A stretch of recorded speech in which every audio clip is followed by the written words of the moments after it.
Well, let me put that in kind of a broader perspective. What I think is the crisis of our time is a kind of a broad-based decline of authority structures and institutions. Okay. I'm old. I think back to when I was a kid, most people relied on authoritative sources for their information. There were three television networks. There were, three major news magazines. There were, a couple of national newspapers, and then news sources like the Associated Press. So you had these kind of authoritative sources, and all of these thought that it was to their benefit to be somewhere in the middle. I mean, if you were CBS, NBC, ABC, because you wanted to appeal to as broad an audience as possible, it kind of pushed things toward the middle. And because it was an authoritative system, you actually had editors and fact checkers and all those sorts of things that would filter information before it came out. Now we're in an information ecosystem where there's this huge profusion of information sources. And technology has made it very difficult for most people to distinguish what is authoritative from what isn't. I mean, you go back to the 1970s, there were people doing little, public broadcasting news reports, but it looked lousy. I mean, it didn't have the production look of an ABC or NBC. So you could look at, one of the major networks, and you could say, I trust these people because it looks professional, all that kind of stuff. Now anybody can sit in their basement, and come up with a news broadcast that looks almost as professional as something done by a network. And these are people without these systems of checks of editors and fact checkers and all of that kind of stuff. So what I'm getting at here is, I'm not naturally a pessimistic person, but I'm really pessimistic about us moving beyond kind of the hyper partisan near paralysis that we're in today and the divisions. Because a lot of people kind of say, well, if we just would put our minds to it, we could do it. But I think that where we are today reflects both the decline of these authority structures, and it reflects this economic ecosystem where there's just this profusion of information sources, and people simply aren't able to tell what's authoritative and what's not. So therefore they gravitate to ones that kind of, hits their hot buttons, that, makes them that they feel emotional about. And I can't see that changing. I mean, I just can't imagine how we can kind of recapture this great middle. We can recapture, the propensity for compromise and things like that in this particular economic ecosystem. And when it's more profitable to provoke people and to generate indignation and anger than it is to educate and inform them. Yeah, no, I would have to agree with you on that. But I mean, I always tend to be more of a realist when it comes to, issues of the day. But no, I have to agree because I feel that mistrust in authority. I mean, it's been such an ideological component of the right that it goes back to something that's more identity based. So it's more prevalent on that side because whenever I see like we'll just use the Facebook news feed an example. Liberals will usually liberals, progressive, folks on that center left to left spectrum will always share Wall Street Journal, Washington Times, whatever the case may be, actual publications. But folks on the right tend to lean towards these anti authority based blogs, conspiracy theory type websites that don't really have they don't really have an incentive to report, factual stuff because that's not what gets clicks in this, sensationalized news story kind of environment. But I don't know. I feel that that age of centrism is over. What you're really going to have is a clash of these ideas. And I mean, do you think that the end to this partisanship is just going to be more of like a generational thing? Because uh, or I don't want to say most young people, but there's a majority of folks that are younger that lean towards left. So do you think that this kind of anti-authoritarian right wing stuff is going to, or I can't even say anti-authoritarian, anti-authoritative right-wing perspective is just going to be phased out over the years? Well, let me say, I'm old enough to remember when the question authority came from the political left rather than the political right. I mean, I kind of, grew up in the 1960s, so it is kind of ironic that in the 60s and 70s that questioning authority was predominant there, and now it has moved to the political right. But I'll kind of throw out an idea here that that occasionally rattles around my brain, and the implications of it really frighten me, but it still keeps reoccurring. We have had times in American history, several times in the past, where we've had very deep partisanship and fractionalization and things like that. What's often cured that, to some degree, was major wars. I mean, the Civil War really turned us into one nation. World War I or World War II, again, turned us into one nation. So I think the big question for us is, can we somehow work through this and regain at least a functional level of working, of respect for authority, of respect for the middle and compromise without a major war? Or is it, I mean, are we simply in a position that that's the only thing that could resolve this? Like I said, it just scares the dickens out of me to think that way, but at least historically, that's been the great unifier in the United States. I mean, yeah, like I don't know. That terrifies me as well because the only thing that I could think of, war wise, that would bring us together across the spectrum is, a threat on the level of like China.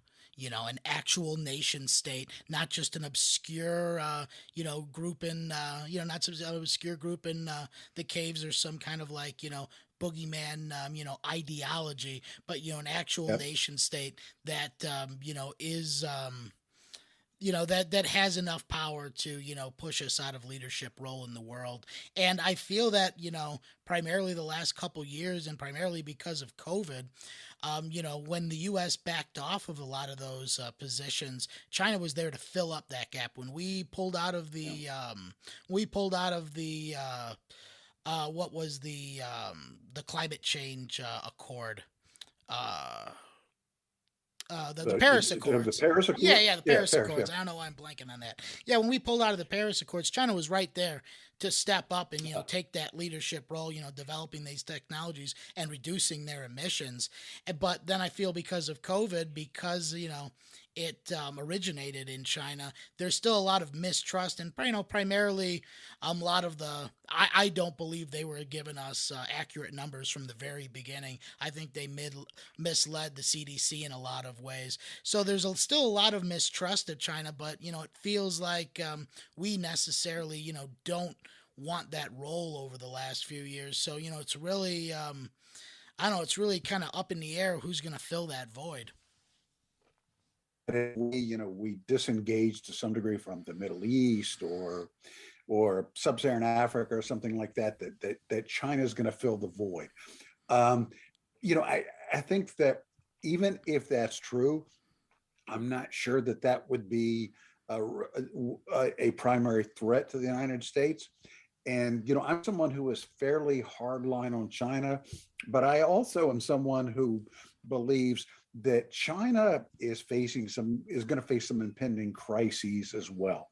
I mean, economically, politically, demographically, or whatever. I mean, I know a lot of projections will take the Chinese economy, the Chinese military, and what they've done over the past 20 years and kind of draw a straight line into the 2040s or 2050s or whatever, and say, China's going to surpass us.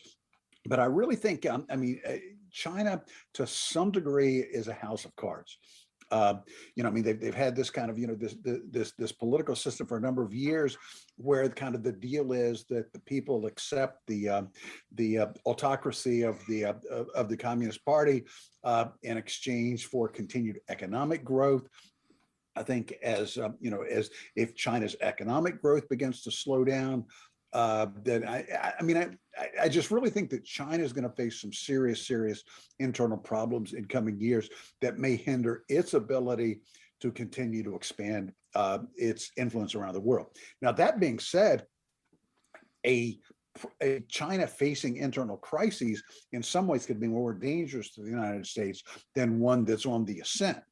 Because I mean, history just tells us that the kind of the most dangerous tiger or lion is an old one that can no longer that's beginning its decline. The same thing with nation states. I mean, the reason the Germans felt in 1914 they had to start World War One was because they felt that the trend lines were such that Russia was going to surpass them in economic and military power in a few years. So a declining China would be perhaps even more dangerous than an ascending China. But I really think that at least in the next 5 to 10 years, China is going to face mounting political, economic, demographic crises. Now, do you think the Silk Road initiative that they've been pursuing is going to overextend them economically? Well, I mean, it depends on whether they really, what they've said all along is they're trying to develop an alternative global economic and potentially political system to the American dominated one. Whether it's going to overextend them, I think in part would depend on whether they feel an imperative to be politically dominant or just economically dominant. In other words, are they going to, I look a lot at China and sub-Saharan Africa. Is it just purely economic, or are they going to reach a point where they're going to try to play with the internal politics of Africa? That I think could overextend them. But I also think that they're kind of throwing money around the Silk Road, in sub-Saharan Africa or so forth. Again, I think that they're going to that eventually that's going to hit some bumps in the road, because you're going to have a lot. I mean, there still are an awful lot of poor people in China that are going to begin to say, wait a minute, why are we, making all this investment in sub-Saharan Africa or now Latin America or whatever, rather than use it domestically. So I think China, another way of phrasing that, is going to kind of hit the same situation the U.S. has hit in the last 5 or 6 years, where people begin to question global assertiveness when there's so much that needs to be addressed at home. I think China is going to face that same thing in the coming decades. The Chinese people are going to say, wait a minute, do we really need more aircraft carriers when our public health system, our environment, and so forth is problematic, and climate change is probably going to speed up and exacerbate that particular process. Yeah, I guess that's a good segue into it, because I know that you've done extensive research about how the political and economic trends are going to change because of climate change. And I guess my question would be, what strategies should we have been? I can't even say that we should have been implementing to be able to confront this, because I mean, climate change is an existential threat to just Sure. not only our economic way of life, but just how our society is even constructed. Well, I mean, certainly it makes sense to continue along the path that a lot of nations have taken to eventually wean ourselves off of petroleum as a major source of energy. So that would be good, but that alone isn't going to be enough. I mean, I think that the real core is going to be to increase resiliency rather than to simply, but because there's going to be climate change. I mean, even if we cut down on the carbon footprint dramatically over the next 20 or 30 years, there's still going to be major climate change. We're still going to see lots of coastal nations that were, cities underwater, things like that. We're going to see changes in crop patterns and that kind of stuff. So the real core to addressing the climate change issue is going to be problem mitigation and developing greater resiliency, rather than simply trying to cut down on the pace of climate change. We can Right. do a little bit there, but I mean, we can't change it. We can't stop it at this point.